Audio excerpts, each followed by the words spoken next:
छपाई हरू हिरनुहु दे चाबाद हमरो।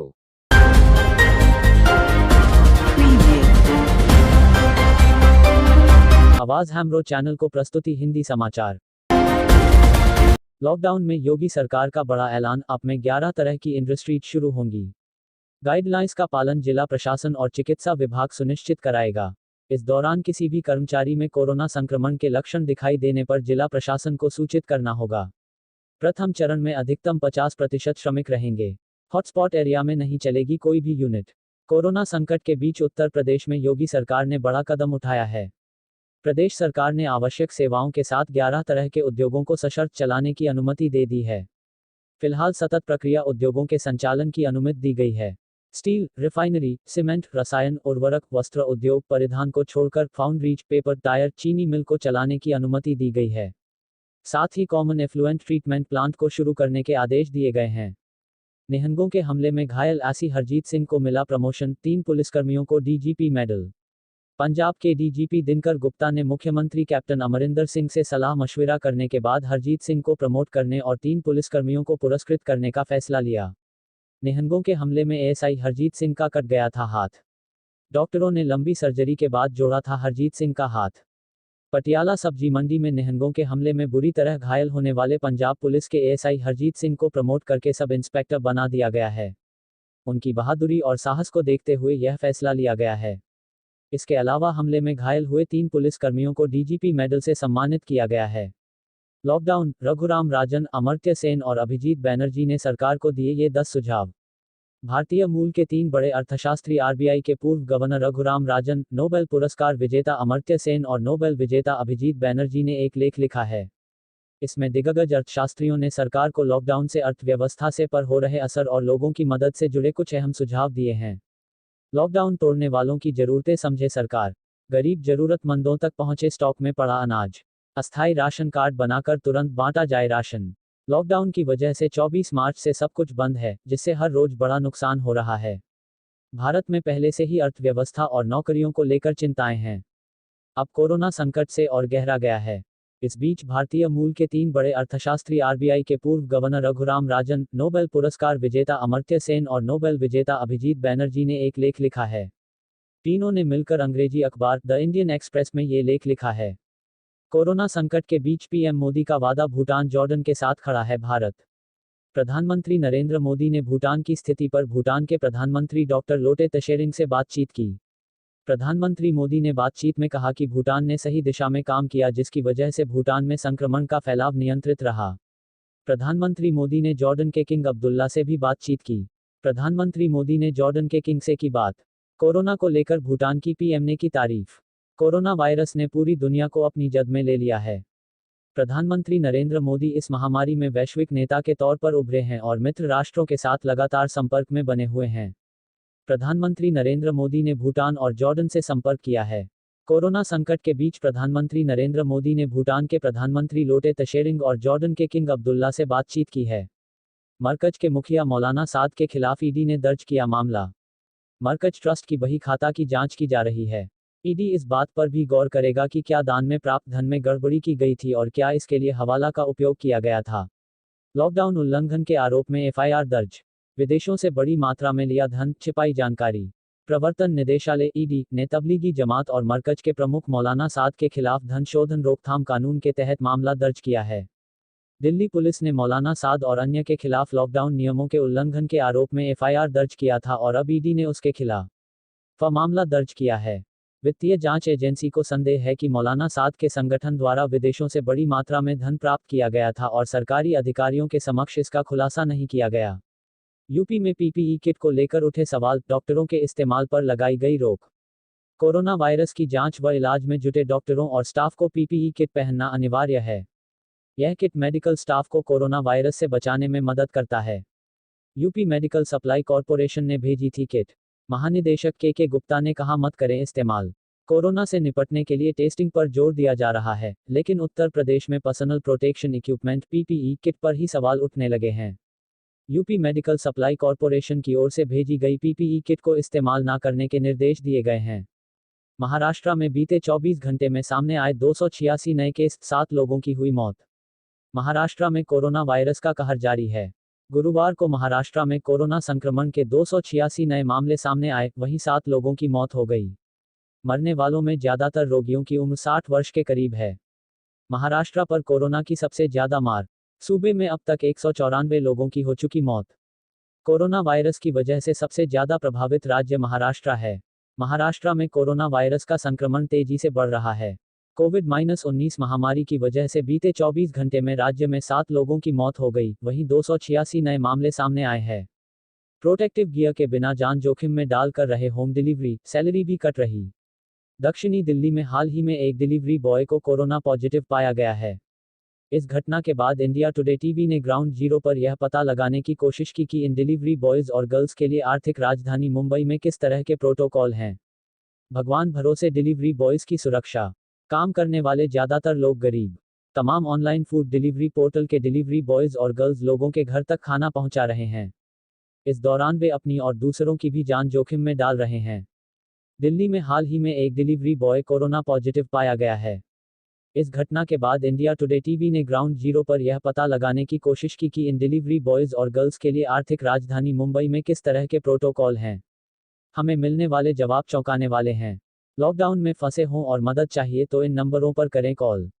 सरकार की ओर से कहा गया है कि वेतन को लेकर किसी भी तरह की समस्या होने के हालात में श्रमिक हेल्पलाइन से संपर्क कर अपनी शिकायत दर्ज करा सकते हैं।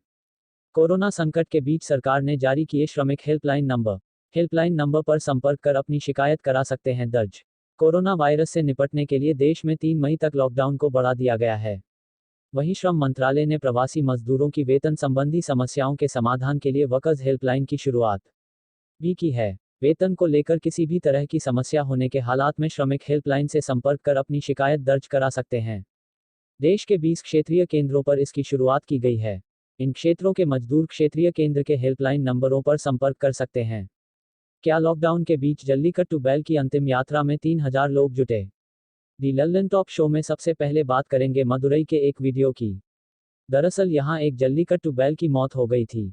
सरकार इंसानों की शवयात्रा में भी ज्यादा से ज्यादा 20 लोगों के शामिल होने की छूट देती है, लेकिन इस बैल की अंतिम यात्रा में तकरीबन 3000 लोग शामिल हुए।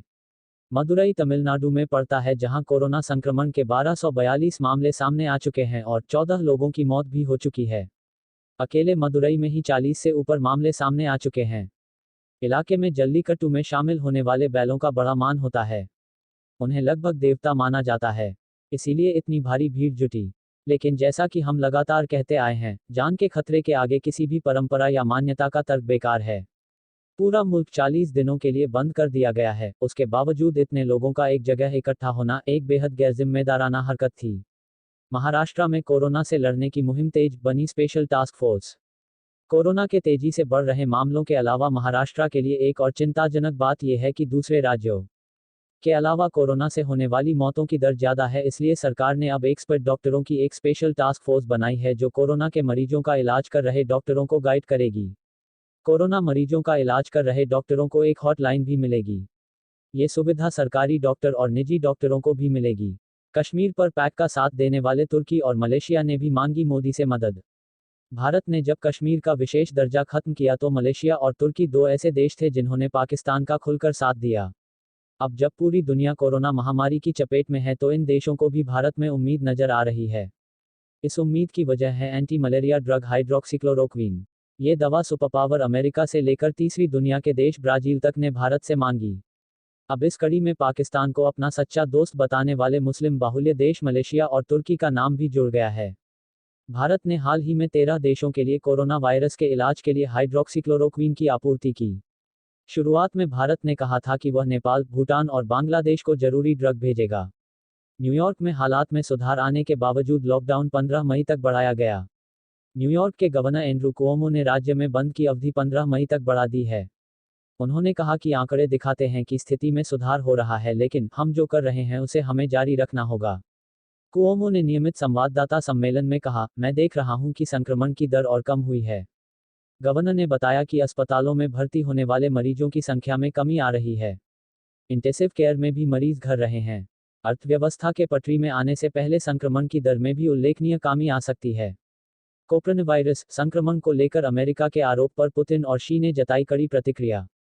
Moscow corona virus. रूसी राष्ट्रपति व्लादिमीर पुतिन और चीनी नेता शी जिनपिंग ने कोरोना वायरस के बारे में दुनिया को सूचित करने में देरी करने के लिए बीजिंग को दोषी ठहराने और इसे प्रतिशोधात्मक प्रयासों बताने का बात खारिज कर दी। क्रेमलिन ने यह जानकारी दी है। अमेरिकी राष्ट्रपति डोनाल्ड ट्रंप के प्रशासन की ओर से चीन की अधिक तेजी से डेटा शेयर नहीं करने को लेकर निंदा किए जाने के बाद पुतिन और शी ने यह बात कही। वाशिंगटन उस कोरोना वायरस की उत्पत्ति की भी जांच कर रहा है जिसने दुनिया भर में 138,700 से अधिक लोगों की जान ले ली है। उसका कहना है कि वह इस बात से इनकार नहीं करता कि यह चीन के वुहान में चमगादड़ों पर शोध करने वाली प्रयोगशाला से आया है। क्रेमलिन ने कहा कि गुरुवार को शी के साथ फोन पर बातचीत के दौरान पुतिन ने चीन की लगातार और प्रभावी कार्रवाई की प्रशंसा की जिससे देश में महामारी की स्थिति पर लगाम लग सकी। दोनों नेताओं ने सीधे तौर पर व्हाइट हाउस का नाम नहीं लिया, लेकिन दुनिया को जल्दी से एक खतरनाक नए संक्रमण के रूप में पर्याप्त रूप से सूचित नहीं करने के लिए चीन को दोषी ठहराने के प्रयासों को प्रतिशोध बताया। अमेरिका में कोरोना वायरस से मौत का आंकड़ा 30,000 के पार पहुंचा। न्यूयॉर्क। कोरोना का कहर दुनिया के 180 से ज्यादा देशों में जारी है। दुनिया भर में कोरोना वायरस लगभग 1,37,000 लोग अब तक दम तोड़ चुके हैं। इस बीच अमेरिका में कोरोना वायरस संक्रमण से मरने वालों की संख्या 30,000 से अधिक हो गई है। ये आंकड़े जॉन्स हॉपकिंस विश्वविद्यालय ने जारी किए हैं। जॉन्स हॉपकिंस विश्वविद्यालय के ट्रैकर के मुताबिक देश में कोविड-19 से अब तक 30,990 लोगों की मौत हुई है। इस महामारी से विश्व में सबसे अधिक संख्या में लोगों की मौत अमेरिका में ही हुई है। इसके बाद इटली का स्थान है जहां 21,645 लोगों की मौत हुई है। हालांकि इटली की आबादी अमेरिका की जनसंख्या का महज 5वां भाग ही है। स्पेन में 19,130 और फ्रांस में 17,167 लोगों की मौत हुई है। Corona effect. आईपीएल पर संकट बढ़ा, बीसीसीआई ने किया अगली सूचना तक सस्पेंड। भारत में लॉकडाउन को 3 मई तक बढ़ा दिया गया है, जिससे दुनिया की सबसे अमीर टी20 क्रिकेट लीग का आयोजन मुश्किल हो गया है। कोरोना वायरस के कारण इंडियन प्रीमियर लीग आईपीएल का 13वां सीजन अगली सूचना तक सस्पेंड कर दिया गया है। भारतीय क्रिकेट कंट्रोल बोर्ड बीसीसीआई ने गुरुवार को इस बात की जानकारी दी है। बता दें कि भारत में लॉकडाउन को 3 मई तक बढ़ा दिया गया है, जिससे दुनिया की सबसे अमीर टी20 क्रिकेट लीग का आयोजन मुश्किल हो गया है। कोरोना ऑस्ट्रेलिया दौरे में टीम इंडिया इस खास होटल में अकेले रुकेगी।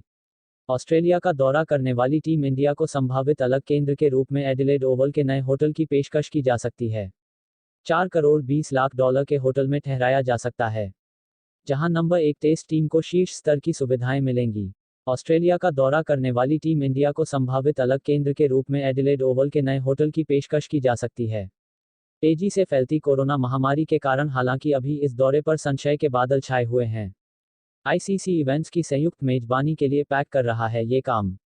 पीसीबी की कोशिश है कि 2023 से 2031 के बीच होने वाली अंतर्राष्ट्रीय क्रिकेट परिषद आईसीसी प्रतियोगिताओं के लिए वह और यूएई संयुक्त मेजबानी के लिए दावा करे। 5-6 टूर्नामेंटों की मेजबानी की कोशिश में पैक। पीसीबी चेयरमैन एहसान मनी ने किया खुलासा। Pakistan cricket board PCB ICC के अगले भविष्य के दौरा कार्यक्रम एफटीपी में 5 से 6 टूर्नामेंटों की मेजबानी हासिल करने की कोशिश में लगा है। इसके लिए वह संयुक्त अरब अमीरात यूएई से बात कर रहा है। पीसीबी की कोशिश है कि 2023 से 2031 के बीच होने वाली अंतर्राष्ट्रीय क्रिकेट परिषद आईसीसी प्रतियोगिताओं के लिए वह और यूएई संयुक्त मेजबानी के लिए दावा करे। उसे इनमें से 1 या 2 प्रतियोगिताओं की मेजबानी मिलने की उम्मीद है। इस अफ्रीकी दिग्गज का दावा ऑस्ट्रेलिया में शॉर्ट बॉल पर सचिन को होती थी परेशानी। दक्षिण अफ्रीका के पूर्व कप्तान शॉन पोलॉक ने दावा किया है कि सचिन तेंदुलकर ने एक बार उनसे कहा था कि उन्हें ऑस्ट्रेलिया में शॉर्ट पिच गेंदों का सामना करने में दिक्कत होती है। दक्षिण अफ्रीका के पूर्व कप्तान शॉन पोलॉक ने दावा किया है कि सचिन तेंदुलकर ने एक बार उनसे कहा था कि उन्हें ऑस्ट्रेलिया में शॉर्ट पिच गेंदों का सामना करने में दिक्कत होती है, लेकिन वह विकेटकीपर और स्लिप में ऊपर से शॉट खेलकर इससे प्रभावी तरीके से निपटने में सफल रहे। धन्यवाद।